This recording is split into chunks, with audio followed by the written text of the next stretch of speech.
Nenápadný dům v odlehlé části města by možná své poklady odhalil jen několika málo zvědavcům, kteří by na něj náhodou natrefili. To by ovšem nemohlo být 21. století a on by se nesměl ukázat také na sociálních sítích. Ten den se z něj totiž stala opravdová urbexová senzace.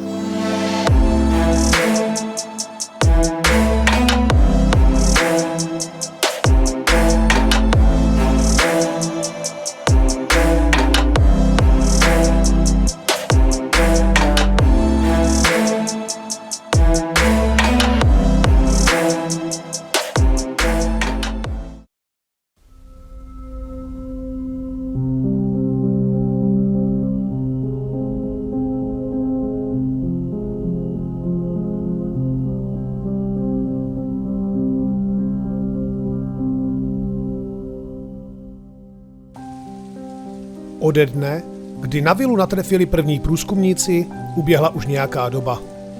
Za ten čas toužilo mnoho dalších vypátrat, kde se zachovalá lokace nachází, a spoustě se to taky podařilo. Není proto divu, že internetem kolují stovky tajemných příběhů, popisujících, jaká děsivá událost vedla k jejímu opuštění. Jaký je ale skutečný příběh tohoto domu a kdo tady žil?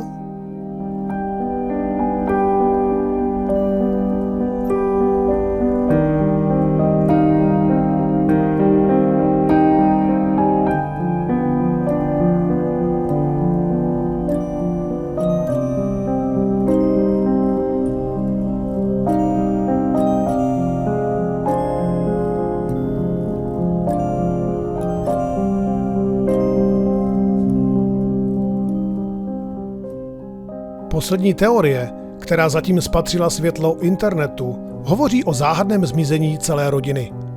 Přiznejme si ale, že aby se celá rodina ze dne na den vypařila, aniž by zanechala jakékoliv stopy, je prakticky nemožné. Nabízíme vám proto výčet několika dalších, nejčastěji zmiňovaných teorií.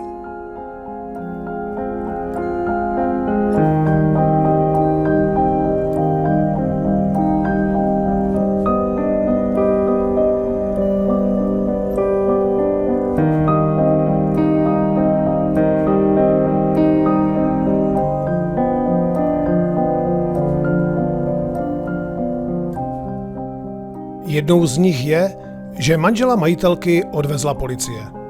Ano, to by se možná stát mohlo, ale bohužel o tom neexistuje jediná zpráva. Stejně tak neexistují zprávy ani o tom, že by majitelku někdo unesl, nebo že by se zkrátka záhadně ztratila.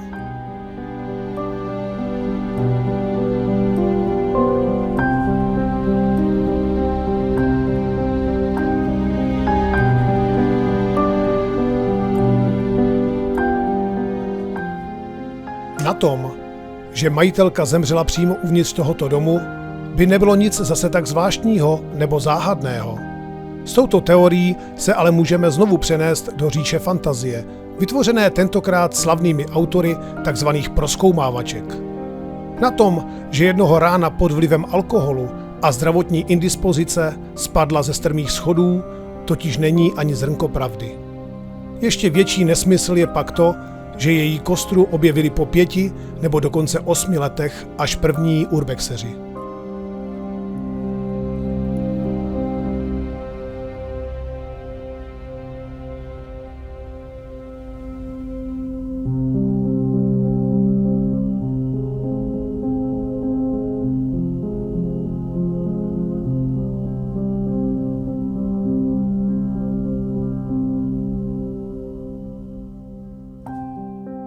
Kde dnes tedy můžeme hledat pravdu? Z příběhů o něco starších a ze střípků, které se nám podařilo ve vile nalézt, se možná dá poskládat obraz reálných událostí, snad ještě zajímavějších a neuvěřitelnějších. Událostí, které mají počátek v době hlubokého socialismu. V té době se pan Marcel, povoláním architekt a srdcem fotograf, rozhodl, že se ožení. Vztah se ženou však podle všeho nebyl zrovna láskyplný. Čas trávil s jinými a ona, přestože zpočátku asi žádlila, po čase rezignovala. Rodinné neštěstí se ale ještě stupňovalo.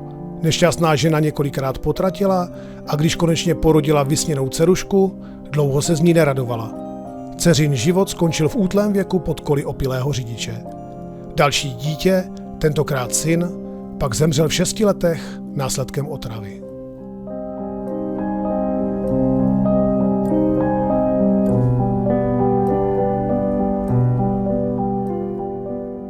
Těžko říct, jestli zákeřná a těžká nemoc, která skolila jejího manžela, byla pro ženu dalším trestem nebo vysvobozením. Nestala se ale koncem tragického příběhu. Ani její zdraví totiž nebylo bez újmy a tak krátce na to vyhledala pomoc léčebného zařízení. Dům darovala příbuzným a už se sem nikdy nevrátila. Někdy od té doby zřejmě chátrá a jak dlouho tak vila ještě vydrží, je otázkou. Velká keramická socha Dalmatina, podle kterého bývá nazývána a která donedávna hlídala rodinný majetek, byla totiž odcizena. Stejně tak pravděpodobně dopadnou i všechny ostatní památky na těžké osudy jednoho opuštěného domu a jeho obyvatel.